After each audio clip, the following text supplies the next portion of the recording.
जी का खालसा वाहिगुरू जी की फतेह।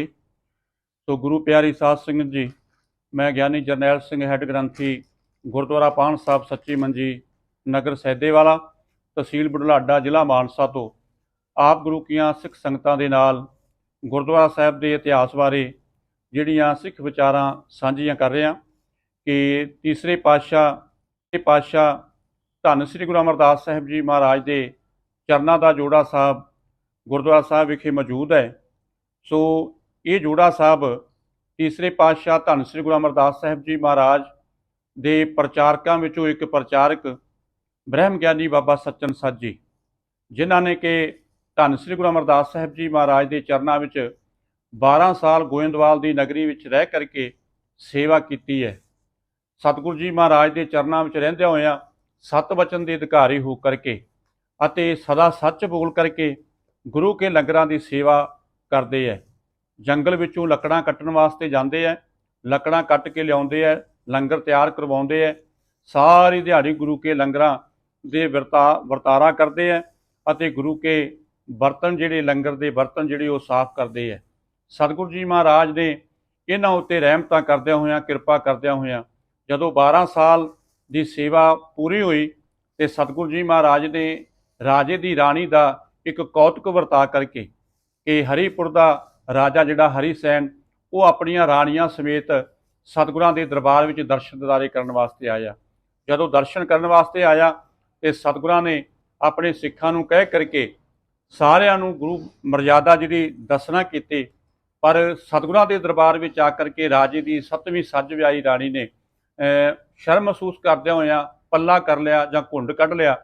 तो सतगुरां के दरबार में जो घुंड कढ़िया जां पल्ला किया तो सतगुरां ने सुभावक वचन छड्ड दिता कि भाई गुरसिखो इस झल्ली नूं तुसां ने दस्सिया नहीं कि गुरु दरबार में किद्दां आईदा है जां इहनूं गुरु कीਆਂ सिख संगतां चंगियां नहीं लगियां, बस साध वचन अटलादा जो सतगुरां ने सुते सुभाव वचन कहा।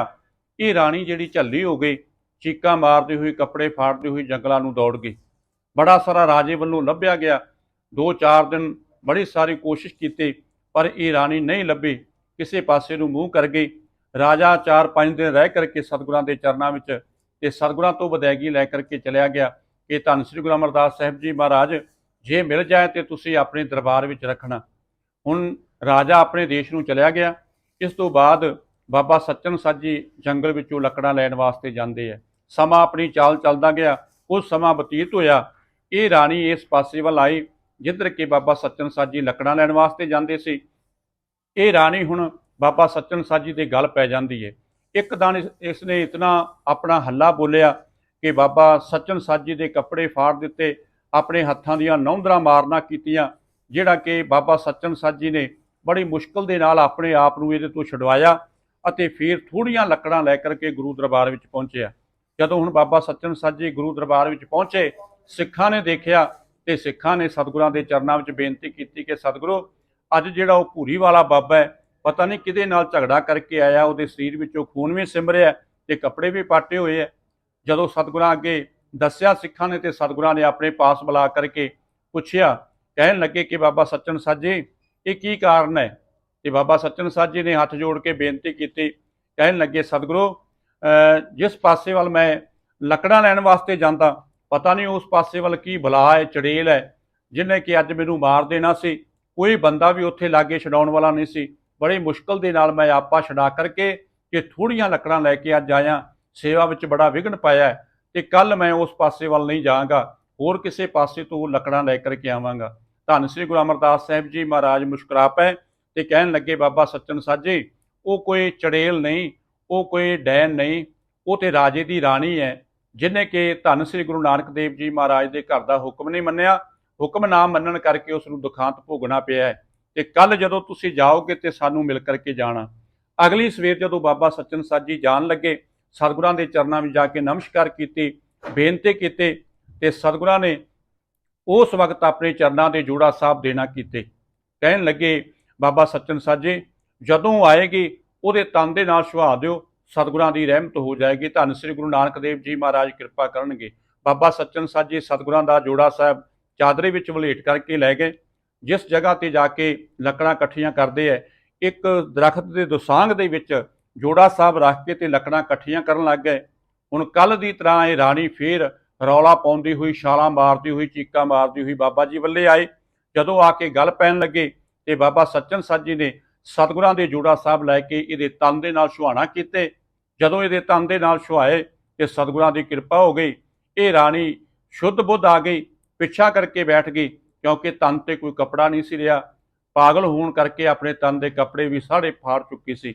बाबा सच्चन साध जी ने अपने मोढे वाला चादरा जिहड़ा दे के इहदा तन ढकाणा कीता ते जदों तन ढकाया ते बाबा सच्चन साध जी लकड़ां लैके आउण लगदे आ सतगुरां दे घर वल्ले। ते ये राणी उठ के अगे हुंदी है ते बेनती करदी है, कहंदी गुरु के सिखा, जिथे मेरे उत्ते इतना वड्डा परोपकार कीता ही, मैनू इस दुखांत विचों कढाणा कीता ही, उत्थे एक किरपा होर कर कि मैनू अपने नाल लै चल। मैं जाके सतगुरां तो अपनी भुल की मुआफ़ी मंग लवां, किते मैं वड्डे दुखांत विच ना पवां। ये राणी लकड़ां चुक के बाबा जी दे पिछे पिछे गुरु दरबार विच पहुंचना कीता। सतगुरां ने एक कौतक रचिया सी। संघासन तो उठे ते अगों दी हो के सतगुरां ने कह दिता, बाबा सच्चन साध जी बड़ी सोहनी जोड़ी फब्बी है। ते बाबा सच्चन साध जी कहन लगे, सतगुरु मैं तो पहलों ही शादीशुदा आप जी के चरणों में सेवा करने वास्ते आया सां। जे हुण इतने चिर बाद इहनूं नाल लैके गया घर विच ते मेरी पहली पत्नी कहेगी, सिखणी कहेगी कि भलिया मानसा या तो तू सेवा करने वास्ते सी, ये की बला पिछे ला के लै आए, घर दे विच बड़ा कलेश होएगा। सतगुरु जी महाराज कहन लगे, बाबा सच्चन साध जी घर दे विच कोई कलेश नहीं होएगा, ये धन श्री गुरु नानक देव जी महाराज के घर का हुक्म है, इनू प्रवान करो। सतगुरां दा पवित्र गुरबाणी का फरमान है, हुक्म मनिया होवे प्रवान तां दरगह का मैल पाए सी। जिहड़े गुरु दरबार के हुक्म नूं प्रवान करते हैं, वो सदा गुरु दरबार के हुक्म नूं प्रवान करते हैं, वो सदा सुखी वसदे है। सतगुरां ने अपने चरणों के दोनों जोड़ा साहब बख्शिश करके ये राणी लड़ लगा करके ते बेअंत वर दे करके सतगुरां ने कहा, बाबा सच्चन साध जी तुहाडी घाल कमाई थाए पई है, तुहाडी सेवा संपूर्ण हो गई। ये तुहानूं धन श्री गुरु नानक देव जी महाराज के घर चों बख्शिशां मिलियां। अपनी नगरी विच जाओ, बड़े बड़े दुखी लोग तुहाडे पास आया करनगे, उन्हां दे तन दे नाल छुहाओ, वो दुखां तो रहत हो जाणगे ते सुखां की प्राप्ति हो जाएगी। ते नाल तुसां ने आईयां होईयां संगतां दी प्रशादे पानी की सेवा करनी है ते अपने परिवार का भी जीवन निर्वाह करना है। धर्मशाल बना के सुबह ते शाम सतनाम का कीर्तन करना है।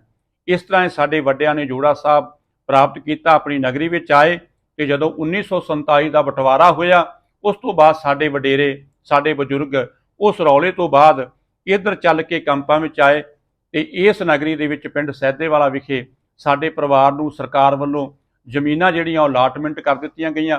इस नगर विच असीं बैठ गए। आप गुरु कीआं सिख संगतां दे सहयोग दे नाल ये बहुत सुंदर गुरुद्वारा साहिब की इमारत बनाई गई, सरोवर साहब बनाया गया, दीवान हाल बनाए गए, दर्शनी रिओड़ी बनाई गई, लंगर स्थान बनाया गया अते संगतां दे रहण वसेबे वास्ते 250 के करीब कमरे जिहड़े वो बनाना कीते ते बहुत दूर दूर तो देशां विदेशां तो गुरु कीआं सिख संगतां गुरुद्वारा पाण साहब सच्ची मंजी नगर सैदेवाला विखे पहुँच करके जिथे धन श्री गुरु ग्रंथ साहिब जी महाराज नूं नमस्तक संगतां हुंदियां, उस तो बाद सतगुरां दे पवित्र जोड़ा साहब के दर्शन दीदारे करके अपने तन दे नाल सुहा करके दुखां तो रहत हुंदे ते सुखां की प्राप्ति करते हैं। सो मैं आप सारियां गुरु कीआं सिख संगतां नूं बेनती करांगा कि भाई आओ अपना जीवन सफला करिए।